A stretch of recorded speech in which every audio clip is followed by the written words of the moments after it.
por escrito. Por escrito. Radio Anáhuac 1670 AM.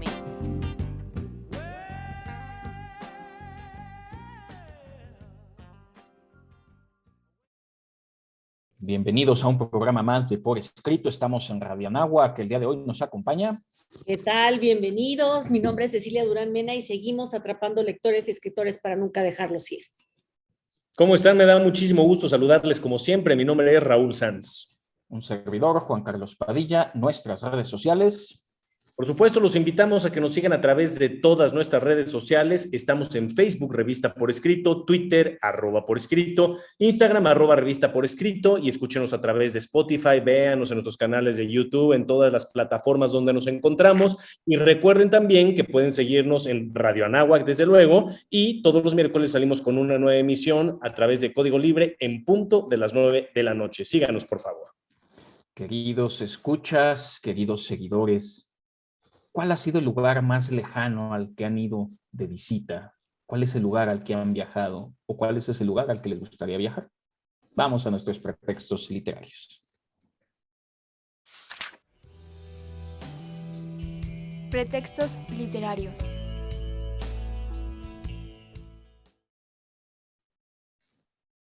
Ya nuestros pretextos literarios, mi querida Ceci, ¿cuál es el pretexto de hoy? Qué buena pregunta, mi querido Juan, porque si tú me preguntas ¿a dónde ha sido el lugar más lejano al que he ido? Creo que he ido a Marte. ¿Y cómo logré llegar a Marte? A través de un libro. Y es que hoy vamos a hablar de un tema muy interesante que es la literatura de viajes y por qué esto se constituye en un pretexto literario que nos ha hecho escribir, que nos ha hecho viajar como lectores, y es que los libros de viaje, pues, de cierta manera reflejan inquietudes, gustos, también preocupaciones, anhelos de cada época, y todo esto también nos ayuda a entender al viajero que efectivamente está haciendo la travesía, al lector que se sube con este viajero, y bueno, al que escribe y al que anhela, y la época, pues nos ayuda a escudriñar bastante de lo que es la humanidad. Yo con la pregunta de Juan Carlos iba a decir que el lugar más lejos al que he viajado es la Anáhuac Campus Sur, desde mi casa, ¿no? Porque me quedé en el otro lado del mundo, justamente. Pero es cierto lo que dice Ceci, ¿no? A través de los libros, todos aquellos que amamos escribir, que nos gusta inventar historias, ¿no? Siempre basadas entre realidad y mucha fantasía, desde luego. Yo diría que el lugar más lejano, o dos lugares muy lejanos a los que he ido, uno sería Tanzania. En uno de mis libros hablo justamente de Tanzania, de un viaje que hace el protagonista para salvar a los elefantes de la casa furtiva, ¿no? Y nunca he ido a África. Yo realmente nunca he estado en África. Es un sueño que tengo de realizar algún día un safari, pero tuve que investigar mucho en torno a eso para poder escribir de ello. Y esto se presta a veces también a viajar a lugares que ni siquiera existen. Tengo otro lugar completamente ficticio, inventado por mí, un país en el cono sur del continente americano que se llama Jalfeni y que no existe, ¿no? Entonces, y de pronto ahí te vas al inframundo. Entonces, vaya, creo que la pregunta de Juan Carlos es muy buena porque la podemos ver desde dos ángulos: el real y el literario, por supuesto, ¿no? A través de la novela y de la ficción. Yo creo que incluso hay otras posibilidades. Algún lugar lejano al que hayamos ido, yo he tenido la oportunidad de viajar a la India, no es quizá el lugar más alejado de México, pero sí es lejos. Y es que el viaje también te permite un descubrimiento de ti en otras culturas. Me parece que es Schopenhauer el que decía: yo no visito París, yo me disfruto en París, que es muy distinto. Y lo otro, se lo comentaba en la mañana a Raúl, era, bueno, y qué tanto el viaje hacia adentro de uno mismo, ya sea con sustancias psicodélicas o ya sea en estos lugares imaginarios que uno escribe, donde también uno busca que otros puedan explorar hacia sí mismos en estos otros lugares, ya sea que en ese sentido un juego completo con la literatura. Por eso el día de hoy hablamos de literatura de viajes. Y es que, bueno, hablar también de cómo surge este género es muy interesante porque en realidad cuando nosotros estamos viajando al interior como lo hizo Dante, bueno, pues ya nos llevaron hasta el último círculo del infierno o hasta la esfera más alta del paraíso. Pero en realidad este género, cuando sí estamos hablando de estas travesías que algún viajero hace, surge como una necesidad de expresar descubrimientos. Es verdaderamente una aventura. Pensemos también en estos avances geográficos de la época. A ver, Ulises es el gran viajero y de repente Dante nos lo sitúa en el Mediterráneo tratando de traspasar pues, el estrecho de Gibraltar porque pensaban que ahí se acababa el mundo. Entonces, hablar de literatura de viajes también es dar cuenta de cómo el ser humano ha estado expandiendo fronteras, ha podido ir más allá y ha descubierto que a lo mejor las verdades que tenía en un principio, pues no eran tan ciertas, ¿verdad? Y que a lo mejor la tierra no era tan plana, en fin, una serie de descubrimientos y de conquistas del ser humano sobre el territorio que son muy emocionantes. Justamente yo creo que de ahí parte la literatura de viajes, de lo que está hablando Ceci, de los primeros grandes exploradores. Y hablo de los primeros y podemos llegar en la actualidad a los exploradores que siguen existiendo, desde luego, porque este mundo todavía es explorable. Pensemos nada más en el océano, ¿no? ¿Cuántas cosas no se conocen? Pero partiendo desde ese punto de vista de los exploradores, es muy interesante escuchar a los cronistas hablando justamente de lo que iban descubriendo. Hoy en una de mis clases, en la mañana, con mis alumnos, les hablaba justamente de esa expedición que hizo Hernán Cortés a las Ibueras, y que justamente en esa expedición es donde le mochan la cabeza a Cuauhtémoc y no volvemos a saber nada de él ni de sus restos, ¿no? Y te hacen toda la descripción y cuando regresan se hace la primera corrida de toros en nuestro país, en la Nueva España. Entonces, a partir de esos descubrimientos, de esas exploraciones, de esos conquistadores, de esos espíritus indomables y con ganas de seguir descubriendo partes y porciones del mundo, yo creo que es que nace la literatura de la que estamos hablando el día de hoy, ¿no? De esos viajes que más adelante, cuando queda el registro bajo escrito y aquellos que los leemos, decimos, yo quiero ir a ese lugar, yo quiero conocer ese lugar, y no solo eso, aun cuando no he ido, ya conozco un poquito de ese sitio. Jorge Volpi, escritor mexicano importante, sobre todo porque se volvió director de Cultura UNAM, en el 10º Congreso de Jóvenes que tuve la oportunidad de coordinar hace ya algunos años, mencionaba que está haciendo mucha falta nuevamente hacer literatura de viaje. Voy a hacer un poco analogías. Lo que pasa es que pareciera que el mundo, aunque no es cierto, como ya lo apuntó Raúl, parece que el mundo ya está todo conocido. Y esto no es real, pero sí quisiera hacer alusión a la diferencia entre el viaje, que viene en inglés de travel, que viene a su vez de la etimología de trabajo, que viene a su vez de tortura. El peregrino que viajaba tenía un camino tortuoso que recorrer para llegar al destino. El peregrino se convirtió en viajero. El viajero se convirtió en turista. Y hoy lo que tenemos es una suerte de turismo digital, donde ya la gente no se encuentra en el viaje, donde lo importante es tomarnos la selfie en el lugar que se supone que es emblemático en una ciudad, sin sentirnos en la ciudad. Recuperar la literatura de viaje como lectores y viajar para poder hacer literatura como escritores es algo fundamental que nos está haciendo mucha falta. Un último apunte antes de terminar la sección. Pues básicamente esto, o sea, la intención de cada viaje, en algunos casos es buscar la aventura, en otros casos es ampliar territorio, en otros casos es encontrarte a ti mismo, ir a un lugar santo, en fin, y de todas estas hay tantas historias que se han escrito y que todavía quedan por escribirse. Y rápido, ¿no? Enamorar también con la parte... vamos a llamar la parte más estilizada de la literatura. Tengo la oportunidad de estar leyendo por segunda vez en mi vida. Ahorita actualmente estoy leyendo Rayuela otra vez. Uy, qué padre. Y Julio Cortázar lo único que logra en mí es recordar cuando ya estuve en París y me dan ganas de volver pero al París de la época en el que él está centrando precisamente su historia, ¿no? Entonces te dan ganas de ir a un lugar al que ya conociste, remontarte pero de nueva cuenta, a ver qué pasa en un futuro, a ver cómo ha cambiado ese sitio en el que ya estuviste y en el que un autor te habla en maravillosas letras. Viajemos, viajemos a través de la literatura, acompañemos a los personajes en sus viajes, como podría ser Quijote y Sancho Panza, por no hablar de los infiernos de Dante, porque el viaje nos permite descubrirnos de formas maravillosas y seguir generando y seguir creando, atrapando lectores y escritores para nunca dejarlos ir como pretende este programa. De momento, vamos a la siguiente sección. Autor desconocido.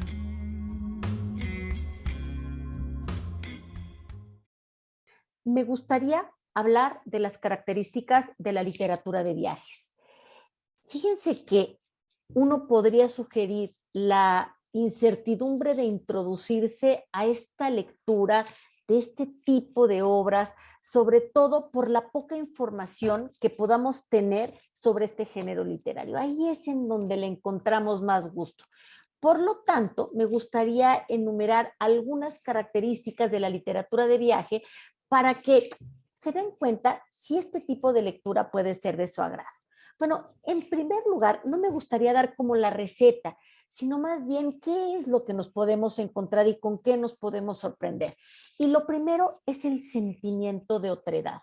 Es esta característica propia del género y es la sensación que proporciona el relato en el que vamos a pisar tierras desconocidas, en donde se suelen dar estos cuestionamientos de identidad, sobre todo cuando estás en un entorno al cual no perteneces. Entonces te sientes distinto al otro y por lo tanto, como complemento, encuentras identidad. Este tipo de sentimientos son los que suelen generar también este tipo de obras y en las cuales suelen terminar con un protagonista más maduro, más consciente del lugar que tiene en el mundo.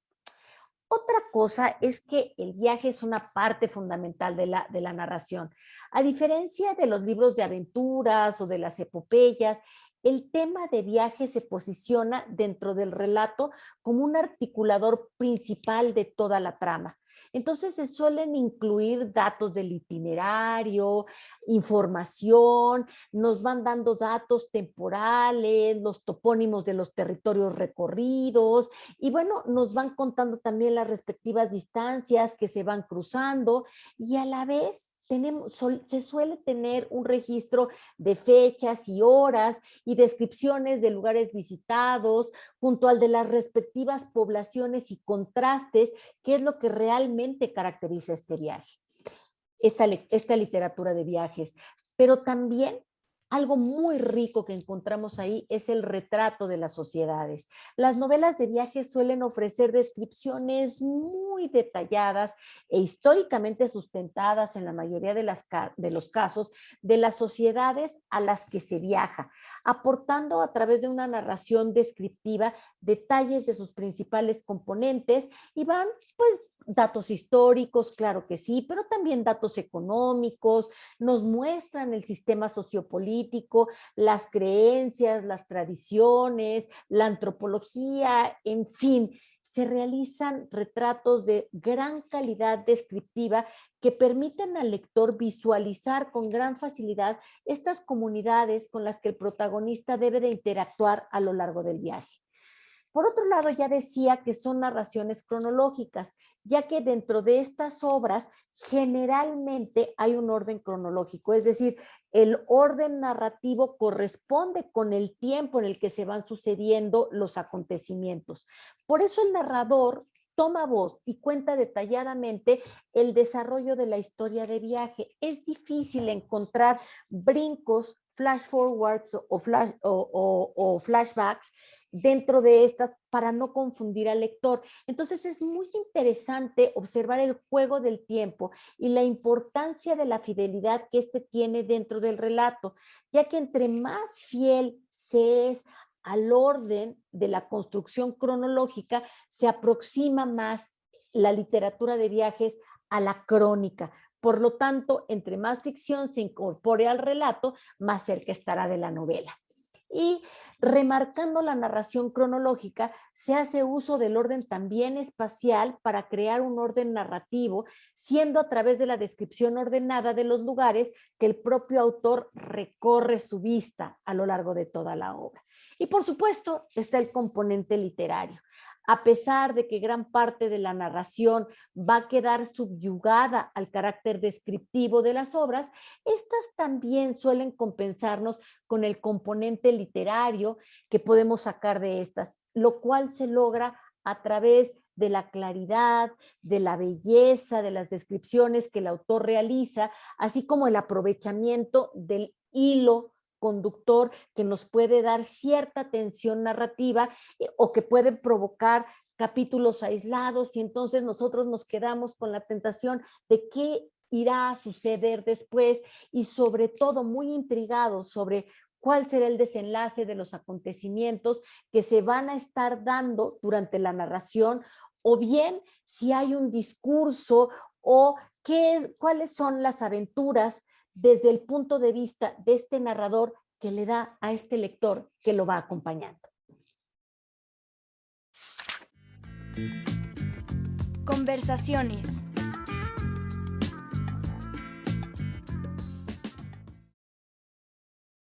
Hemos llegado ya a nuestras conversaciones de viaje. Ceci, ¿por dónde quieres empezar?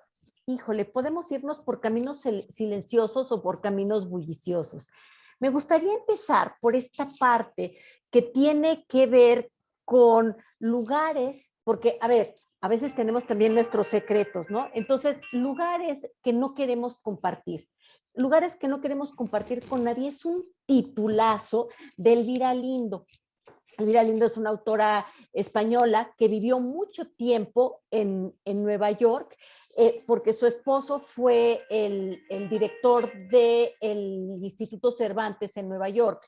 Entonces, lo que Elvira Lindo está tratando de decir es cómo con el título nos va a llevar a lugares que no son precisamente para turistas, porque tú hablabas muy bien, de repente el turista ya se convirtió como en esa persona que tiene cara como de bobo, que va con la cámara fotográfica y que está más interesado en tomarse una selfie que en verdaderamente disfrutar la ciudad en la que está. Entonces, Elvira Lindo lo que está haciendo es compartir espacios especiales que llevan a recuerdos, a experiencias únicas, casi secretas para ella, y entonces dice que no los quiere compartir con nadie, pero al final los está publicando para tener una experiencia diferente de una ciudad que ha sido tan filmada, tan escrita como es la ciudad de Nueva York. Yo quisiera hablar de uno de mis autores favoritos, y que hace mucho no lo menciono, por cierto, que es Mario Puzo. Mario Puzo para mí es ese personaje italoamericano que logró a partir de sus libros. Obviamente conocemos su obra cumbre, ¿no? Que es El Padrino, pero tiene muchas más, entre ellas El Siciliano, El Último Don, Omertá, y algo que hacía maravillosamente Mario Puzo era la descripción de lugares, tanto en Italia, en el caso específico de Sicilia, como en Estados Unidos, específicamente en el caso de Nueva York.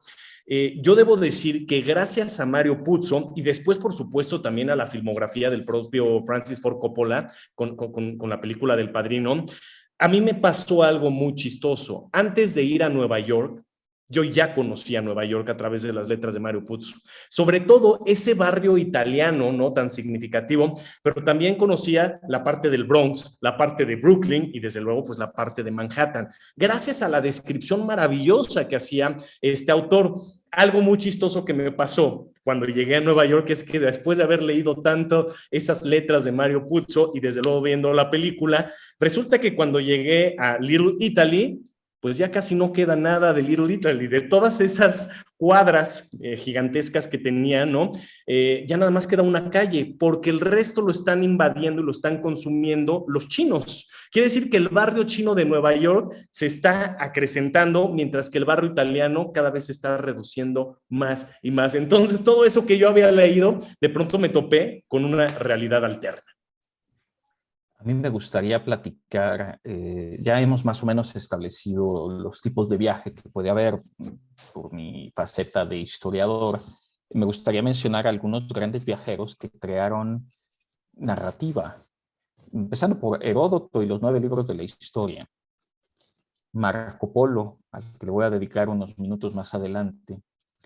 Los grandes expedicionarios del Ártico y la Antártida, Amundsen, Shackleton, Alexander von Humboldt, Alexis de Tocqueville, Bruno Traven, por mencionar solo algunos, viajeros que lograron no solo narrativa literaria, sino incluso narrativa científica, y que fueron fundamentales para todos nosotros. Voy a aprovechar el espacio de una vez para hablar precisamente de Marco Polo. Marco Polo comienza el gran libro de los viajes de Marco Polo, que tuvo a lo largo de la historia varios nombres: la descripción del mundo, la división del mundo, el libro de las maravillas del mundo, el libro de las cosas maravillosas y el libro de Marco Polo y las maravillas de Asia. El libro fue en realidad dictado a un copista de nombre Rustichello en la cárcel. Son 3 tomos con una introducción y un epílogo, y únicamente para hacer mención de esto e invitarlos a leer los viajes de Marco Polo, que pensaba él que debían ser un manual de viaje. Se sabe que Cristóbal Colón, en su expedición a las Indias, llevaba una copia de la obra de Marco Polo. Señores, emperadores y reyes, duques y marqueses, condes, caballeros y burgueses, y todos vosotros que estáis deseosos de conocer las diferentes razas de los hombres y la enorme variedad de las diversas regiones del mundo, y de informaros de sus usos y costumbres, tomar pues este libro y hacérselos leer, pues en él encontrarán las más enormes maravillas. Era una guía de viaje. Y claro, si te estás refiriendo a Marco Polo, ¿quién era el héroe favorito de Marco Polo? ¿En quién se inspiró Marco Polo si no es en el propio Ulises? Ulises que tuvo, digamos, toda la obra de Homero o de los Homeros, que era tan conocida y que fue tan leída por Marco Polo. Marco Polo tenía este anhelo de ser como Ulises, de ser este viajero conquistador, de ser este viajero astuto, de ser este viajero héroe. Claro que en realidad, pues Ulises no tenía tan buena suerte, o sea, eso de enemistarse con el mar y ser marinero, pues digo, no estaba tan bueno, ¿verdad? Y por eso fue lo que hizo que su viaje de regreso a casa durara tantos y tantos años, tanto es así que al regresar a su casa ya nadie lo reconocía. Para mí es muy, muy relevante algo que ya han estado tocando ustedes. Hablar de viajes y hablar de literatura de viaje, para mí es clave hilarlo con una palabra: navegación. Porque si hoy en día hablamos de viajes, pues todo el mundo piensa en volar, en irte en el avioncito y llegar de un destino al otro destino. Sin embargo, alguna vez ya lo comenté también aquí en el programa, que los aviones justamente tienen el formato de la navegación, basado precisamente en el origen de la navegación marítima. Incluso hasta en unidades podemos hablar también de nudos, podemos hablar de millas náuticas en la aviación, ¿no? Entonces, vaya, el viaje para mí, si nos vamos a su origen, debe estar ligado al mar, a los barcos. Hablaban ahorita de los conquistadores, hay que hablar de las expediciones, podríamos hablar de los piratas. Imagínense los piratas cuántos lugares no conocían, e incluso ellos mismos diseñaban sus mapas, ¿no? Y esta parte tan trillada que conocemos de los tesoros, de dónde los escondían, dónde los enterraban, la famosa X, que es la que marca siempre el lugar donde se va a encontrar el tesoro. Pero hablando de todo esto, a mí una de mis novelas favoritas y que precisamente me hila a este espíritu aventurero dentro de los viajes es Moby Dick. Yo creo que Herman Melville hizo un trabajo extraordinario con su novela porque él precisamente era arponero. Él viajó muchísimo en distintos océanos, en distintos mares, cazando ballenas. Y a partir de la experiencia personal es que él logra concebir una novela maravillosa que no pasa de moda, que se siguen haciendo más películas, que se escriben también obras alternas al propio Moby Dick, como Corazón de Mar, por ejemplo, ¿no? Entonces, qué extraordinario que a partir de tus propias vivencias, experiencias, sea por oficio, sea por profesión, sea por gusto, puedas escribir un mundo maravilloso, una novela que va a seguir cautivando a las audiencias. Para cerrar un poquito la idea de los grandes viajeros, que incluso escribieron cosas que no sabían que iban a encontrar.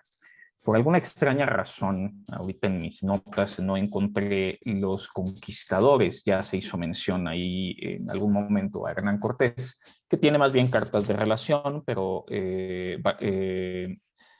bueno, Bartolomé de las Casas también por otro lado. Pero estoy pensando en los grandes conquistadores y lo que va a hacer ahorita es un breve llamado a leer, pero la crónica de la conquista de Perú.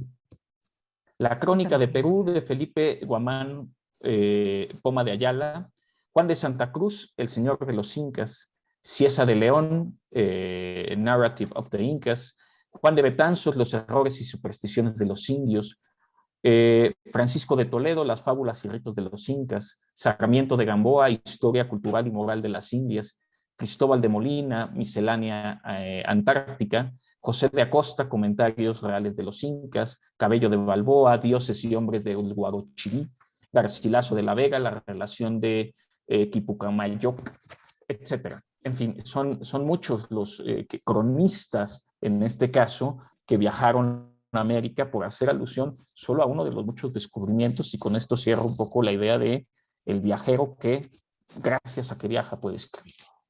Y fíjense que si antes era difícil para los hombres viajar, imagínense para las mujeres. O sea, para las mujeres era verdaderamente complicado ser ellas las expedicionistas, ser ellas las que se lanzaran a la mar o en fin. Entonces, ¿cuál era una manera, digamos, socialmente aceptada? Pues era tener una intención santa. Era entonces ser peregrinas. Isabel II de Portugal, ella vivía en Coimbra, ella era era una mujer muy devota, y entonces en alguna ocasión decidió hacer el Camino de Santiago.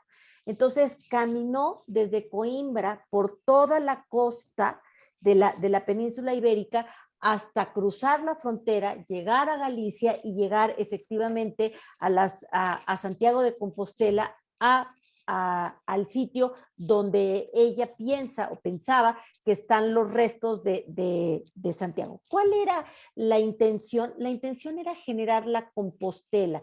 ¿Y qué es la Compostela? Es esta revelación, porque el Camino de Santiago tiene dos intenciones. Una sí es recorrer el camino físico y otra es recorrer el camino interior para descubrir cuál es el sentido de tu vida, y esa es tu Compostela.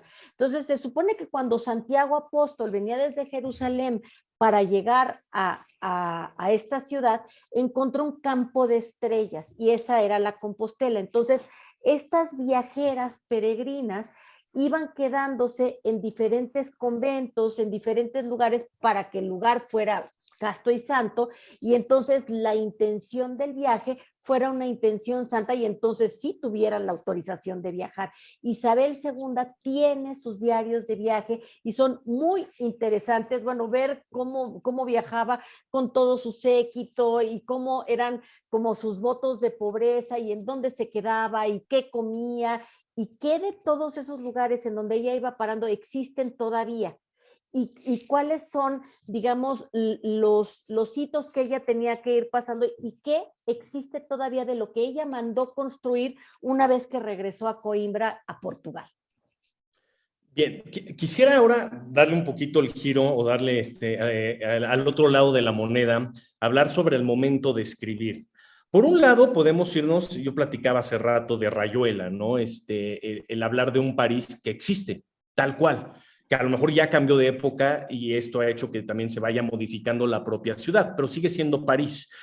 Juan Carlos me prestó un libro que ya estoy a punto de terminar de leer de Gogol, Roma, ¿no? Y en este caso hay una descripción maravillosa por parte de este príncipe de lo que es Roma y la pasión que él siente por esta ciudad, la cultura, el aroma, las vestimentas, la sociedad, tal cual. Entonces, ahí podemos ver las perspectivas reales.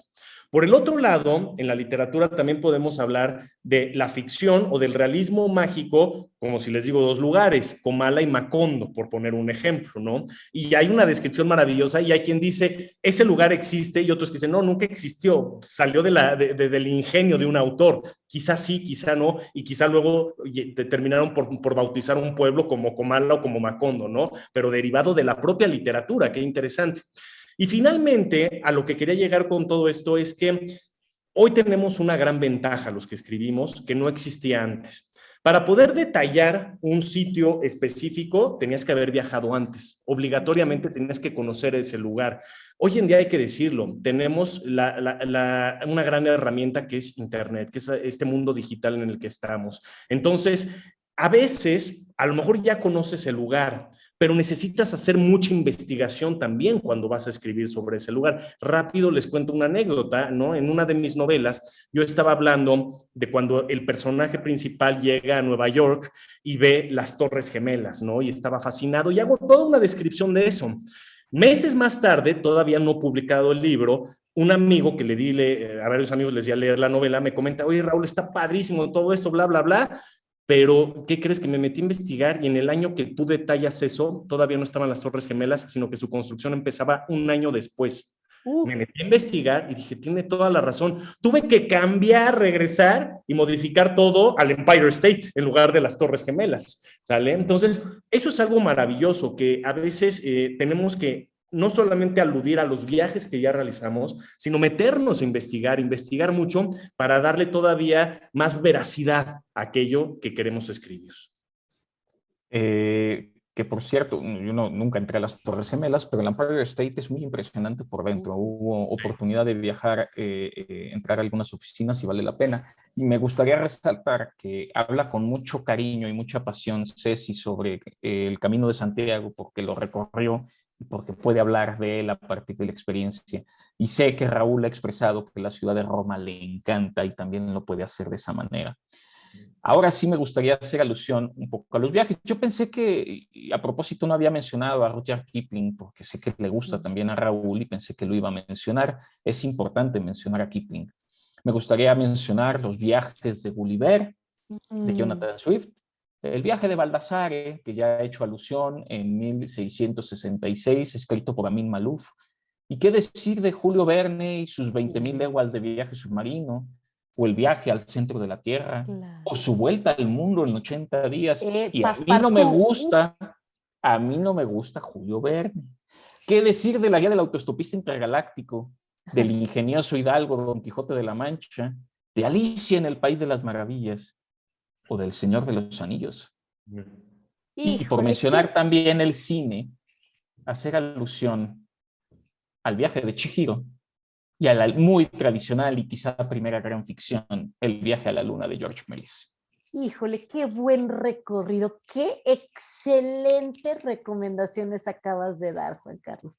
Para no quedarme atrás, a mí me gustaría recomendar un libro hermosísimo que habla del viaje de Hervé por la ruta de la seda y se llama Seda y está escrito por un autor italiano maravilloso. Yo creo que es el autor italiano vivo más reconocido que tenemos en este momento, más lúcido, que es Barico, Alessandro Barico. Híjole, es un libro que, si hacemos caso a lo que dice Roland Barthes, que si el escritor, o sea, se puede transminar cómo se siente en ese momento. Yo creo que Barico estaba enamorado cuando escribió Seda. Es un libro verdaderamente hermoso que nos va detallando el amor que tiene Hervé, que es el personaje principal, por un personaje que está en el Oriente, y por eso va y vuelve tantas veces, y por eso hace la ruta de la seda tantas y tantas veces, y tantas veces lo acompañamos en su ir y venir. Es un libro primoroso, Seda, de Alessandro Barico. Fíjate que sí iba a hablar de Rudyard Kipling en la primera sección de este programa, sí tenía, pero luego pues me fui desviando, cambiamos ahí de temas y bueno, ya sabes que luego se te va la idea, pero efectivamente sí tenía en el panorama ahí, en el radar un poquito hablar de esta selva fantástica, de los animales, de la vida que conocemos a través del libro de la selva y todos los cuentos subsecuentes que realizó Rudyard Kipling. Pero ahorita en realidad ya quisiera adentrarme más en otro autor que ya mencionó Juan Carlos y que va de la mano con uno siguiente. ¿Cuáles son? Por un lado, Tolkien, desde luego, iba a hacer la mención yo también de Tolkien con El Señor de los Anillos, y Juan Carlos no me dejará mentir porque es fantástico que a partir de los viajes que realizó Tolkien, ¿no? Sobre todo pensando en la guerra, en la Primera Guerra Mundial, que obviamente tuvo que realizar viajes, a partir de ello, de experiencias personales y de una imaginación impactante y obviamente todo el ámbito lingüístico en el que al que se dedicó profesionalmente, nos dieron este mágico lugar que es la Tierra Media, que tiene mucho de realidad, pero también todo de fantasía, y están los mapas, o sea, los que nos encanta Tolkien, tenemos los mapas de este lugar, o sea, dices, ¿cómo voy por allá? ¿Cómo puedo llegar ahí? Pues por aquí, por acá, pero quiero ir de verdad, no, pues no vas a poder, solamente adentrándote a la literatura. Y esto me hace pensar en el otro autor un poco más contemporáneo, que es George R. Martin, el creador de Juego de Tronos, que pasa algo muy similar. A partir de la experiencia literaria, sobre todo centrándonos en la historia de la Guerra de las Rosas, es que él logra concebir este mundo fantástico también con tierras, con países, con cosas muy similares a lo que nosotros conocemos como planeta Tierra, pero por el otro lado completamente fantásticos también, ¿no? Entonces ahí es donde la realidad y la literatura se mezclan y una vez más hacen magia.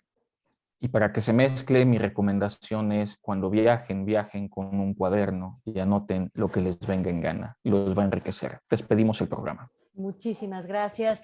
Yo quiero agradecer a Ari, quiero agradecer también a Luis, que está malito de COVID y que le deseamos muy rápida recuperación. Seguimos atrapando lectores para nunca dejarlos ir, y yo les quiero recomendar este libro que me regaló Juan Carlos, Cómo viajar con un salmón. Muy bien, pues también agradeciendo, por supuesto, a Carla Ángeles, Daniela Muñoz, Jocelyn Cabrera, todos ellos nos apoyan en la producción, en la edición, en el guión, como ya decía Ceci también. Entonces, sin ellos es imposible hacer este programa. Un gusto una vez más haber estado con ustedes. Soy Raúl Sanz. Nos vemos y escuchamos la próxima semana. Un servidor, Juan Carlos Padilla, también se despide, no sin antes agradecer a Valeria Martínez, a Brandon Hurley y a Sofía Aranca Mendoza, que hacen posible este programa, que su vida literaria sea gozosa.